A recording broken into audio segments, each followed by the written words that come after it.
So Otto, Yeah. so Mark tells me that you found some interesting things. You got some great stories about giants, UFOs, and things. So let's get started with the giants. Tell me about these giants. How do you? Let's hear your story about giants. Okay, we stumbled onto this actually by accident, and first I thought I had a dinosaur or a big horse or something, but I can actually get the figure of the person that's buried on the shoulder widths, their waists, and then their legs.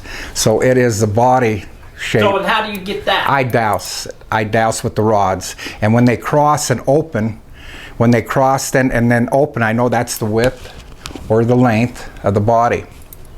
And so we started exploring here, and I found a cave out in the West Desert that the university I went through and said it was all Indian artifacts. I'm finding giants buried all along the bottom of it with female buried next to them that must have been their mates, and then sometimes a child that probably died in childbirth buried right there too. Only male children, not one female child is buried there. I don't know what happened to the females, but they are not buried there.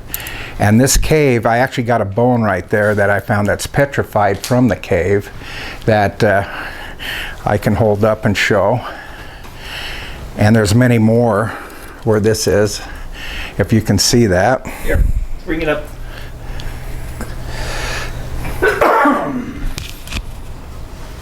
So this is petrified, and it definitely looks like a...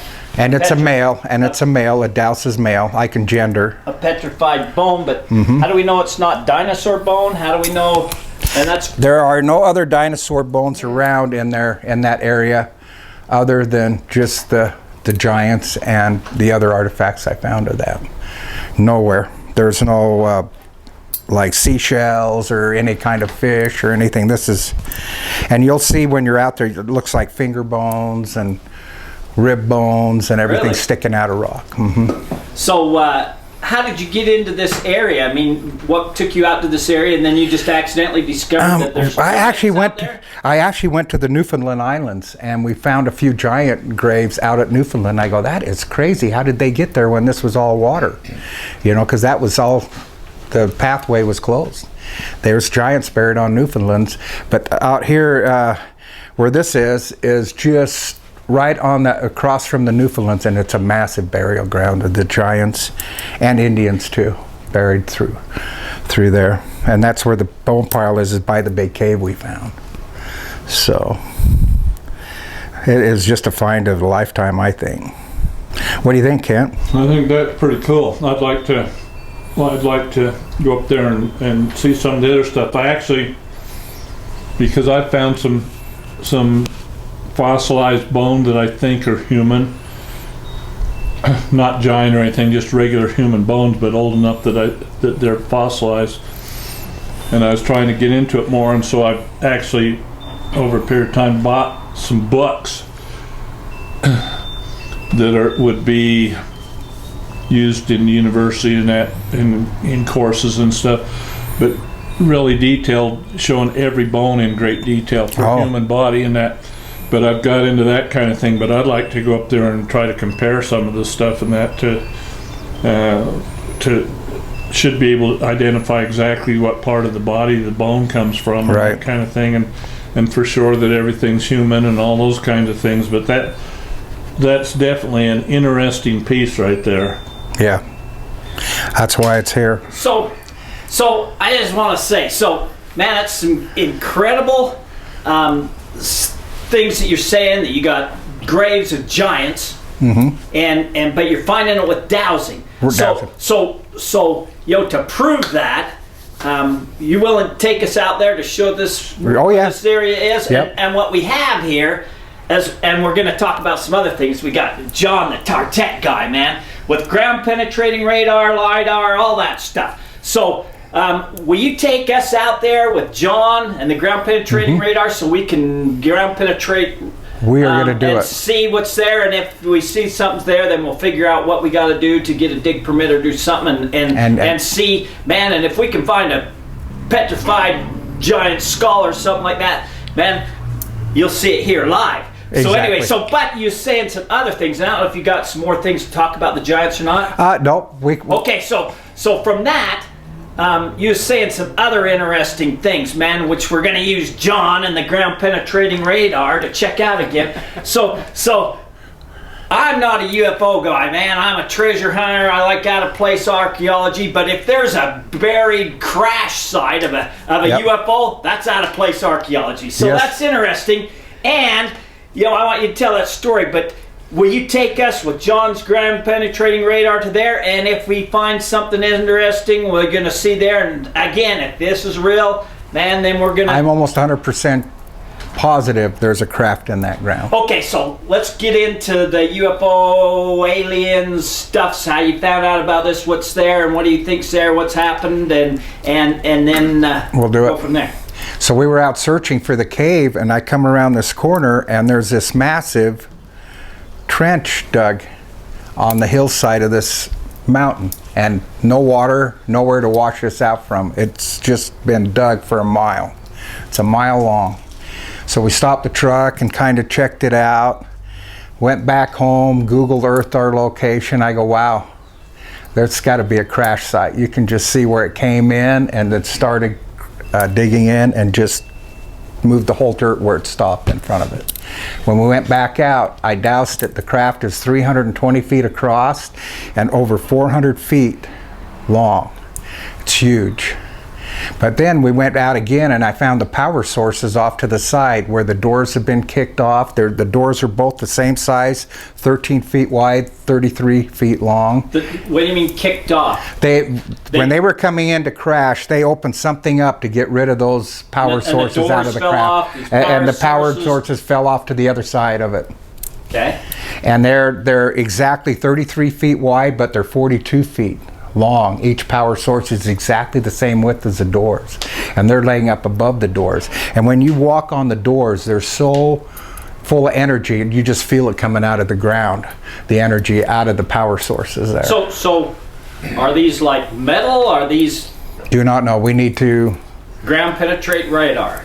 We need to find it. Take John's equipment there, John. And so how far? How deep do you think these are? I'm thinking my rods are kind of telling me about 10 feet for this, but we're talking probably 30 feet on the craft.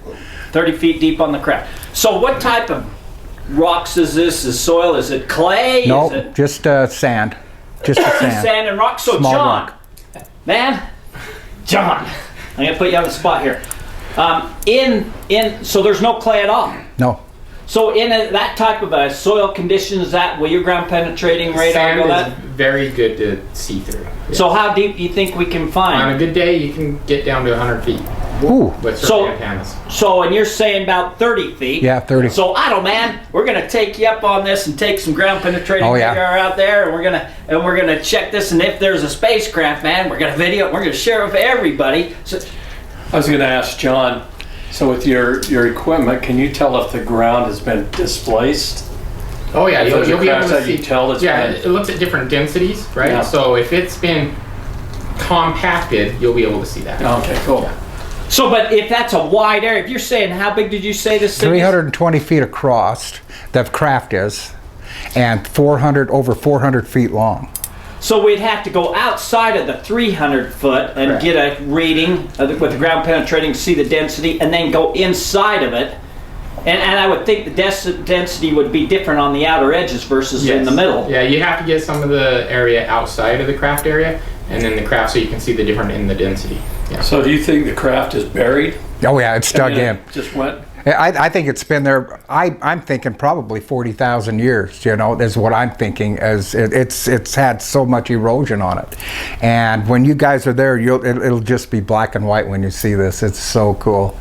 So you did show some pictures, and it does look pretty interesting. I mean, it's no way for it to wash out with water or anything like that. You can see it just stretches for, I it's guess an impact. It's a mile. It's a mile. I guessed a half mile, and you said a mile. It's a mile. It's a mile. It's a mile skid mark.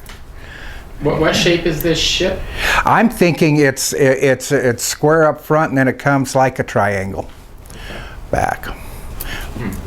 But it's a big one. It's a mothership. I know it is. It's big.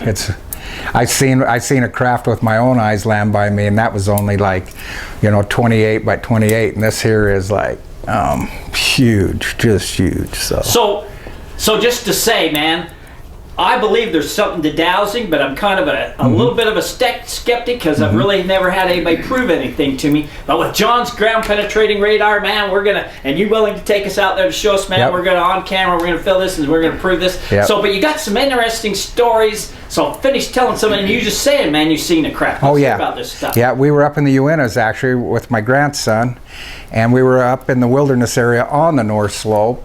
And he watched something drop out of the clouds as the sun's starting to set. He says, "Grandpa, did you see that just drop out of that rain cloud?" And I says, I can't see that far, Merrick." He says, "Watch, you'll see a little flashing light." And so I looked up there and I could see that light. And so he says, "Hey, watch it, let's both of us watch it." So we watched it and it started getting bigger and bigger and bigger. We had a pretty good sized fire going, you know, so maybe that's attracting, I don't know. But it started, and then it started dropping down, and then it's come toward us. Pretty soon it's flying over the pine trees, so it's a big pyramid upright flying toward us. Really? And that got my attention then, and I'm the adult in the situation. I'm just getting all, oh my gosh, what am I going to do? And so we're in a meadow here, and there's another meadow up above us, maybe a quarter of a mile up above us. It stopped up there, and it just started going back and forth, back and forth. Then it stopped, and these green lights come on, and it landed. Grandson looks at me and he says, "Grandpa, we're both packing. When they come into camp, are we going to cap them?" I said, "Don't even think that, because they can know what you're communicating. It's going to hurt even worse, you know, whatever's going to happen." And so I remember looking at my cell phone, what time it was they went down. I can't remember 45 minutes of my life. Huh? And my grandson says, "Oh, bull crap. I was standing right next to you. I know every minute of what happened." Nothing happened. Okay, when they took back off, there was 45 minutes gap. I took my cell phone to take a picture because nobody's going to believe it. I went to take a picture, and my screen was snow white on my phone, pure white, but it had lines in it with writing going up and down in columns. Huh. I says, "Merrick, look at this. Have you ever seen that? Look at this writing going up and down." He goes, "No, Grandpa, the writing's going sideways." He's standing next to me seeing a whole different thing. I go, "No, it's going up and down, and this thing's just sailing off." Wow. And then after that was done, we're both looking at each other. I don't think we slept that night. And I changed my whole life from that. That's when I started dowsing with these rods. Ah. And then when I went back up there, it was 2 years, went back up, the footprint was still there where it landed, and that's when I found my first alien bodies buried on each corner of that craft where it landed. I found So what four. do you mean? Okay, talk about that. When I find a 3-footer, the bodies, the rods will go together, and I can get a 3-foot body, but when I gender, no gender. There isn't a female will go to the counterclockwise, and a male will always go clockwise. So you're saying you can douse if it's a male or a female? Uh-huh. And on an alien body, no gender. So when you say in 3 feet, you douse the length of the length of it. Mm-hmm. So you're saying that this spacecraft buried some bodies there, Yep. or took some bodies from there? Yeah, or they had some die in their journey, and that's where they land.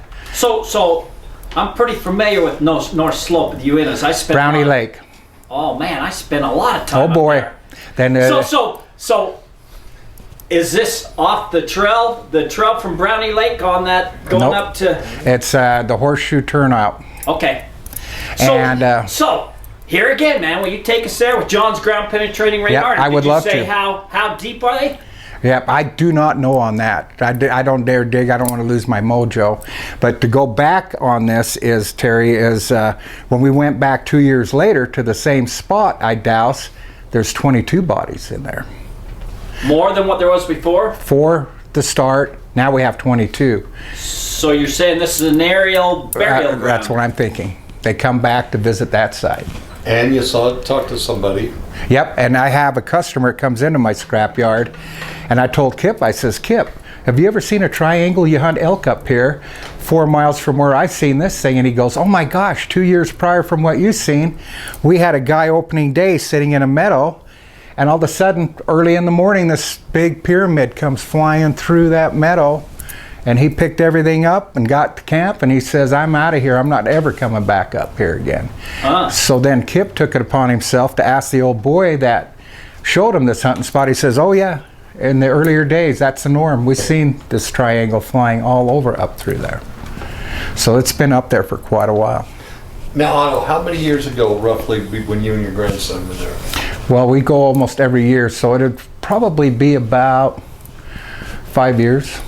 So it's 24 now, so 18, 19, something like that? Mm-hmm. Yep. It's a cool place, too, and it's a perfect place for it. When you douse for gender, can you go to like a Native American grave or the existing graves? Yep, and then and you can... any doubters, we can go to a graveyard. We know there's somebody in there.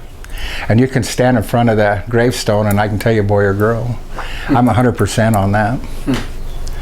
Yeah, and it's a really cool gift. Only 40% of the people that walk upright are gifted to do that, to douse. And it just opens up a bigger avenue to find these things that I'm coming across every weekend. By the way, Terry, dowsing graves is something that's done pretty frequently. Modern day dowsing of graves and some of the grave dowsing that I've been involved with personally, if you have a real savvy developer to stay out of lawsuits, the pioneer burial grounds, cemeteries, that bury people and they'd put some kind of a wooden stake up or something to indicate the grave. Over a period of years it would fall down or it would just rot away or whatever and be gone. And the problem that you run into today is they come into these pioneer graveyards areas, they fence them modern day and they continue burying people there. Now a developer comes in, buys the ground around it, and they're putting in a housing development or something. And if you buy a house close to the cemetery and start digging footings and you start digging up bodies, they will sue you. Huh. And so a developer who's real savvy will have a dowser that knows how to do it come in and douse around the perimeter outside the fencing and find some of these old pioneer graves that are outside the fencing. They didn't know they were there. And then they'll dig them up and rebury them inside of the fencing. And so it's not uncommon at all. I've been involved with dowsing bodies outside fencing on cemeteries for that purpose, to find them, rebury them inside the fencing, and that so you won't run into problems as you're building homes and that, digging up bodies. Interesting. That is interesting, and I agree with you 100% on the body deal, because I called Nebraska when they're looking for the Indian kids that they can't find it from the Indian school. You know, when the Indian kids died, they buried the Indian kids of abuse or whatever happened to them there. Well, I called the Capitol, and Nebraska says, I'll drive out on my own coin, I'll find those kids for you. And the Indian gal that's up in the Capitol, she says, oh, you must be a dowser. I says, yeah, I am. And I'll find those kids like that. And she goes, we already got guys with the radar coming and everything else, and they've got this covered. Well, I kept following the story. They thought they found the kids, brought in equipment and dug, and no kids. Huh. No kids. And I think the kids are in the parking lot. I kind of had they paved over them. So they don't want to dig up the black gold, you know, that's covering it. I'd like to go there and kind of prove that wrong. But So I want to prove you on this alien things, and I'm really interested in the Brownie Lake area because I got a small place in Manila, so I'm out there all the time. Okay. So I'm out there all the time. So I'm excited about this. You have got to promise me though that you won't dig them up. We can't dig. How can we prove it if we can't dig one up? Well, we'll prove it out there first. Oh, well, we're going to prove the giants first. Yeah, well, the giants and the other craft. And then we'll go up. I'll take everybody up to this one because that's where my mojo started. And I don't want to lose my gift because it just gets stronger every outing I go. They gift me something else, just like that. Okay, we won't do that. We'll go out. Well, that'll be our last. Giants, yep. We'll go do the giants and the craft. Okay. That'll be our goal. And if there's a craft there, you know, then I'll no longer be a skeptic. Okay. Perfect. Okay. That gives us a goal. Okay. We're on. So Otto, did you go to the powwow last year? I did. What'd you think? I loved it, and I'll be there this year. What was the date again? Did anybody remember? 23rd and 24th Of August.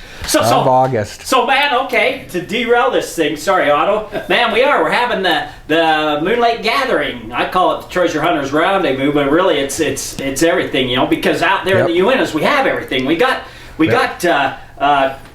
Spanish treasure hunt. We got the treasure. We got the UFO stuffs with Skinwalker Ranch out there, and anybody's out in the Uintas a lot, they've seen something, and the Bigfoot out there in the Uintas, you know. Yep. So we're doing the treasure hunt and the Bigfoot, the UFO, because it's all right there, and like you said, 2024, August 23rd, 24th at the Altamont City Park, and man, we got some great speakers lined up. Man, we got Bill Bettinson. Bill Bettinson. And also out there is not just the UFOs, the Spanish treasure, and the Bigfoot, but the outlaws. You had Butch Cassidy, the Sundance Kid, the Wild Bunch, which was called the Wild Bunch later, but the outlaws that hung around with them, they hung around in all this area. And so, Bill Bettinson, he's going to come and speak. His grandmother was Lula Parker Bettinson. She was Leroy Parker's sister. Leroy Parker is AKA Butch Cassidy. So he ended up with all her notes, the letters, her diaries, her everything to do with that. So he is one of the leading authorities on Butch Cassidy. He's going to be talking to us about what's there and when he hung around out in that area. You know, he's going to be talking about all that stuff. I'm excited. So we got that. We got Ryan Burns, Alien Dave and Ryan Burns. Alien Dave, man, he's Mr. Utah UFO. He tracks him down. He's Area 52 here in the West Desert. But Ryan Burns, man, he owns the property that's butted right up next to Skinwalker Ranch. I mean, their fences, they share the fence line. And what strange things goes on at Skinwalker Ranch? Well, he's got strange things that goes on his property, you know, and he's going to be coming and talking about that. And man, to hear some of the things that are going on now that the Skinwalker Ranch has ramped up their testing and their experiments and what's been going on his property, man, is going to be exciting. And then we got Dan Dillman. He's a third-generation treasure hunter, man, and his story with his family, his dad, his grandpa, and what they was tracking down, and he was on the show in search of Aztec treasure on the History Channel. So you're going to hear some of the behind scenes, some of the things that he didn't tell on that show, some of the things that went on with his dad, his grandpa, and he was also on a show Beyond Oak Island, and so was Bill Bettinson on the show Beyond Oak Island, and so we got that, and then we got Robert Kreider, who is I think the Bigfoot expert. You know, you think some of these guys are Bigfoot expert. Well, Robert Kreider, man, has done studies for major universities, and he uncovered purposely some things being covered up, and he's going to be talking about that. But not only is Robert Kreider heavy into the Bigfoot and has done the major research with the major universities and all that, he's a treasure hunter. Man, he helped clear the pathways for some of these treasure trove laws, and he's one heck of a smart guy for interpreting symbols for the treasure trove laws and all that, and Spanish treasure. So he's going to be talking to us about the Bigfoot thing, but he'd be there all weekend long, and hit him up about the treasure stuff, because he is one knowledgeable guy about that. And then we got the breakouts, and we're still finalizing everything, but we got the Utah prospectors. They're going to show us how to prospect for gold. We got dowsing, we got Bigfoot stuff. Holly Remke, she was on the show Beyond Oak Island. She's coming, and she's heavy into the KGC treasures, and she's going to be the breakout talking about the KGC treasures. She's authored a book, and while I'm on books, there's some guys always say, yeah, there's going to be guys there hawking their books like that's a dirty word. Man, what an idiot. You know, if you can read somebody's book, take their lifetime as experience, if you can shortcut your knowledge by backing onto somebody else's, you know, it's money well spent. Yep. If you don't want to spend, if it's not something that interests you and you don't want to spend the money, then don't. Yep. But if it's something that interests you, it's just like going to college, you know. Instead of figuring this stuff out on your own, why not take the shortcut, Yep, you know? exactly. So that statement is about the stupidest thing I have ever heard. Plus, the gathering's totally free. Yeah, that's right. You know, this thing is free. The people that are coming to speak to us, Yeah. they're all coming for free. You know, we don't make a dime on it. We got to pay our own way, just like you guys. Our gas to get there, our meals, our place to stay. We got to pay just like you guys. You know, this is just so that we can all meet each other, because there's a lot of great people and a lot of knowledge that comes to this stuff, you know. So there's a lot of stuff planned and a lot. Anything you guys want to say, man? I'm excited. I'm excited for this year. We got some great things planned. Early before the breakout start on Saturday is when people, if they'll bring them, their artifacts. Otto, you'll probably have your bone. Yeah, we'll probably have some others with us We too. generally have a lot of little things that guys have found, if they'll show them. So here's a secret, man. Kind of look along the fence line where people are parked, and if you see a small group, man, go over there and mingle, because there's something being shown, there's stories being told, and they don't want to tell and show everybody, because That's true. you know, they don't know who everybody is. So just kind of and so, Kent, you got anything to say about this year's? So before I get it, I get excited about this. So Kent and Mark, they were kind of derailed last year on us. They were both sick. Kent had his, man, I hope you don't care if I say that. Kent had his leg chopped off, man, and he got a, it's not a wooden leg, but guess what, man, his leg is pretty cool. Hit him up about this, and Dale Bascom will be there, and he'll be talking about this, but that leg of his, man, has got a map on it, a Spanish map of the Uintas. High definition map of 3 gold mines that a lot of gold came out of. That's pretty well documented, and that's what my leg is the high definition of the actual map from back in the early 1900s or late 1800s. Don't be seeing this video and stealing Kent's leg, man. He needs it to walk around. You can pull it, but don't steal it. John, man, John's gonna be there. John's our tech guy, man. If you got any questions, man, you better be available, John, to talk to these guys. You can be available to talk to these guys? I'll make myself available. Thank you. So if you got any questions about ground penetrating radar, all the new tech that's coming out, man, when I started, there was no new tech, man. If you wanted to do camera, drill holes and do pin microscopic cameras down the holes, man, you had to plug in batteries, you had to plug in VCRs and tape this stuff. I mean, it was now you can do it on your phone. You got LiDAR on your phone, you got thermal imaging on your phone. There's so much stuff that you can get just off your phone now, you know? Satellite imagery. Yeah, so you know, you got any questions, you got a treasure site that you want to know the best way to check something out, get with John here, man, and his buddy over here. You come, I don't know if your buddy's coming, man, but this is an Olympic gold medalist winner right here. Yep. Dave, congratulations, Dave, on your gold medal. Yeah. Anyways, so sorry to interrupt. Oh no, we're all good. We're all good. This is great. Talk about the giveaway? No, not yet. Well, we got a lot of prizes. We got a lot of prizes. We got a lot of videos that are going to be coming up. We got a lot of things we got to be saying. But this is just to let you know, man. Put on your calendar, August 23rd, 24th, the Moon Lake Gathering at Altamont, Utah. We got some things will probably be planned up to Moon Lake. Not sure what yet. We've got 2 guys coming to speak at the lodge, and Bigfoot and what's Dave Bullock talking? Is he going to do dowsing or? Oh no. Thomas Rhodes is mine.